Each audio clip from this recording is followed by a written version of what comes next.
This is Urdizzle back with Chapter 1, Episode 2 of my Zero to Hero series, where I start from scratch and see how long it takes me to acquire the discs to be reasonably competitive. And if you watch video 1, you saw I ended Blueberry with a bang. I already had my 3 stars and I aced hole 9, which I don't usually do with my normal bag. So that's where you see the 1 ace and 1 eagle, so it counts for both. And in episode 2, we're going to shift over to a couple longer courses, Oak Hill and Lakeside, which is going to test my bag a little bit because I do not have a lot of longer discs. So the discs I have in my bag from the previous video, I've got a pair of daggers. One of them is a sticky, one of them is accurate heavy. And then I've got an Explorer here, which I'm about to throw. So it's a Glide Explorer. And then I also have an accurate compass. So these 2 longer courses, I'm probably going to be using a lot of the Explorer just because the compass just doesn't have the distance. So hole 1 here. And it's interesting that we look at these holes and we expect eagles, and even throwing a Glide Explorer there, my second shot, I'm only 217 feet out. So these holes are very reasonable. And again, this is my 3rd round. I played Sunshine and then I played Blueberry and nothing else, no AI tournaments, nothing. And I already have enough distance with the discs I have in my bag to birdie hole 1. So definitely, obviously it's a little harder to be competitive in multiplayer and Pro Tour, but we're not there yet. This is what, if you're starting the game, this is how you do it. You acquire the discs, start learning the courses, learning the putting, all that stuff. Then hole 2, pretty easy. I went with the forehand because I think if I went backhand, the Glide Explorer might have gone a little long. All right, this one a little longer. This is going to be tougher depending on what I get out of this drive. That wind to 3 is helping though. And I think that's actually going to do it. That's going to put me inside 280 maybe. Yeah, 266. So I don't even have to go backhand. I'm going to go forehand, play this out wide with that helpful wind to 3 and just let it fade in.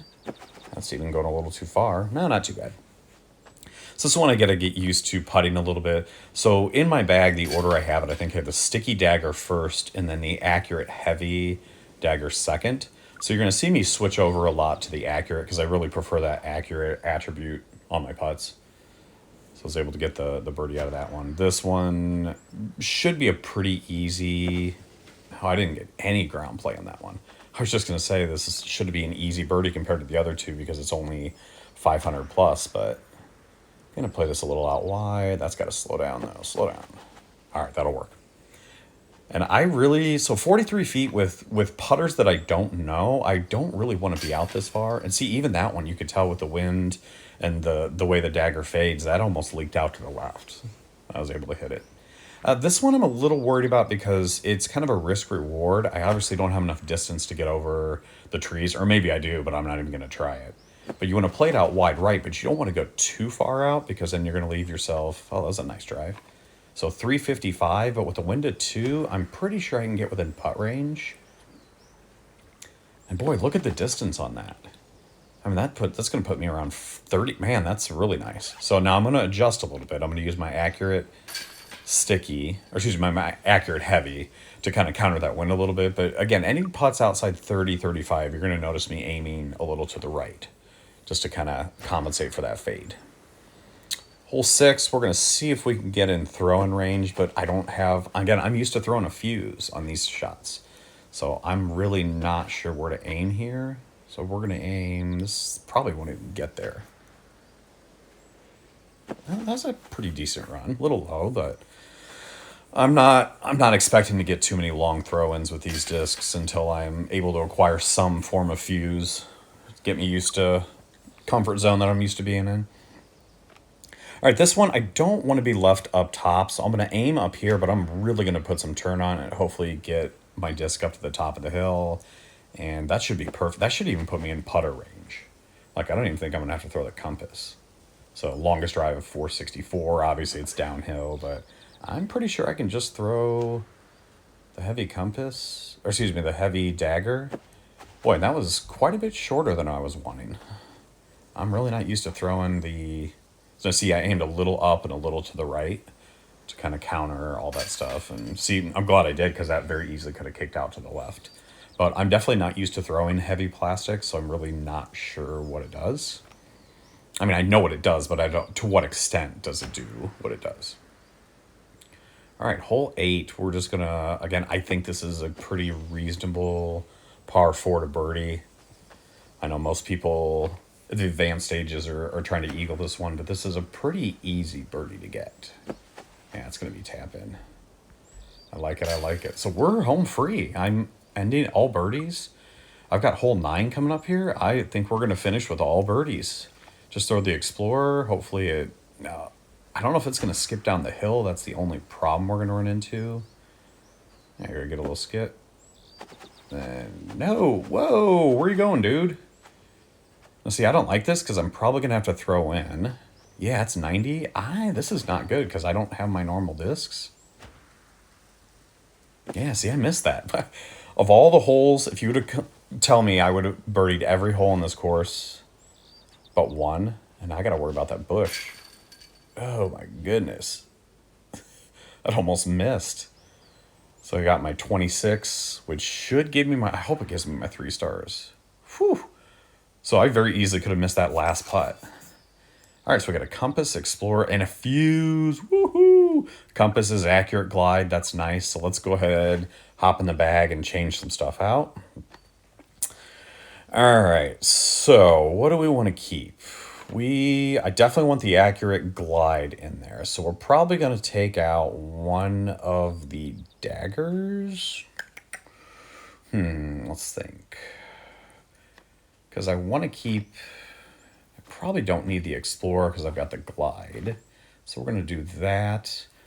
Maybe let's keep both daggers. I don't know. Yeah, choices. I mean, none of these are like outstanding discs that you really want to hang on to, but definitely want the accurate discs in there. Let's go and take the sticky dagger out and put the fuse in. I definitely want the fuse in there. And I think, and then the Explorer, that way the Explorer and the Glide Explorer should give me kind of a difference in distance. All right, I think that's what we're going to roll with. The dagger, got the fuse in there, a couple compasses, and a couple Explorers. All right. So let's just go right into the next course. Again, we are just trying to knock these down. Let's hit the Lakeside. And I'm not really worried about Lakeside too much. There are not too many tricky holes on this.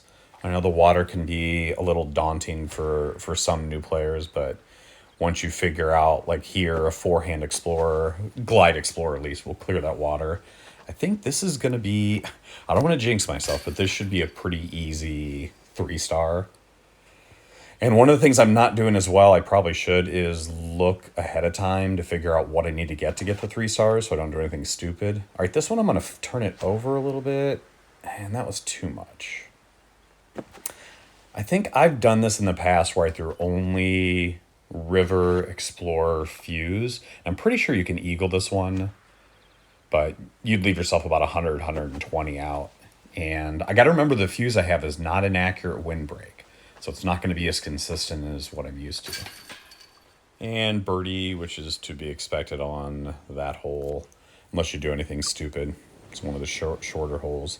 Same thing this one here. I could probably get away with throwing a fuse or my regular Explorer or my Glide Explorer, and I'm just going to go ahead and do the forehand Explorer because I normally do a forehand River. Now it's my accurate windbreak river, but it's roughly the same distance, so I wasn't really too concerned with that clearing the water or possibly going long. All right, this hole. So I know a lot of people love getting the albatross, but I want to show you here, this shouldn't be too difficult a hole.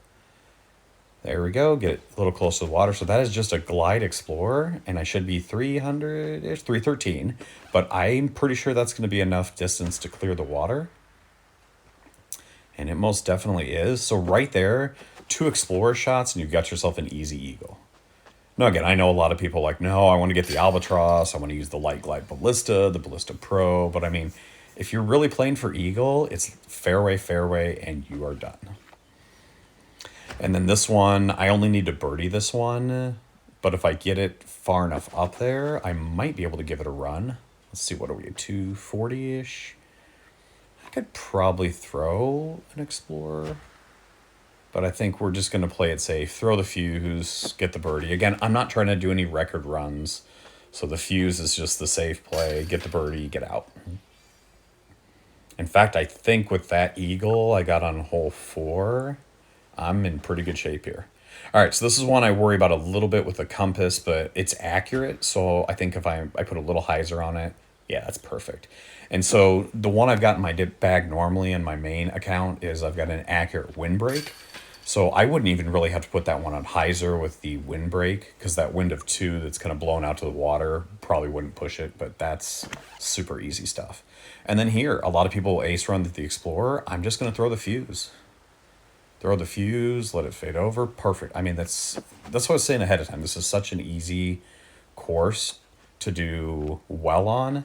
Obviously, you want hole-in-ones, you want eagles and things like that. But if you're just going for birdies, this is a pretty easy course. Except for this one. I have no idea what I'm going to throw here. I'm probably going to go, let's go forehand Explorer. Now, the Explorer's a little overstable, but I think that wind of two will push it. Oh, crap, that's water. That was awful. I thought not having the windbreak attribute, that two wind would push it. Let's go fuse. And I'm kind of half running this, but not really. I mean, that's okay. Get the bogey. See, that stinks. Now, I hope I'm not blowing my 3 stars by getting a bogey there. I mean, I could have laid up to the left and just taken the par. Okay, here, I'm pretty sure I can get, if I go fuse, fuse, fuse, I can get my birdie, and I hope that'll be enough for 3 stars. I'll be pissed if I blew it because of that bogey, but I'm pretty sure since I got the eagle on hole 4, I think if I birdie this, I'm safe. I think I'm right at the cutoff, though. All right, there's fuse, fuse. Let's throw a third one. And as long as I don't hit that tree, which I will not, that should be tap in land. Boom. Oh, come on, give me the tap in, 10 foot. All right, let's see if that did it. That should be my 3 stars. I shot a 25, and that was right at the cutoff. So I needed that eagle. And let's see what they gave us. Explore, fuse. All right, there we go, fuse and river. So those first 2 are definitely going in the bag. So let's take a look. We're going to pull out the regular fuse and put in the accurate. So keep the dagger. Yeah, let's get the fuse out of there, put that one in. And so I'm kind of curious here with, if I put the fuse first, will it default, for putting, will it default to the dagger or will it default to the first disc? I think it'll default to the dagger, but we're going to go ahead and throw the Explorer in there as well. And that accurate turn Explorer, although not exactly the same, is probably going to act like my river, so I'm going to enjoy that. And I'm liking what I got so far. I got my accurate fuse. I mean, it's not windbreak, obviously, but... All right, that's 4 courses down, 4 courses with 3 stars. And in episode 3, we're going to head over to slightly harder courses. So we'll see how the bag that I have set up will carry me through those.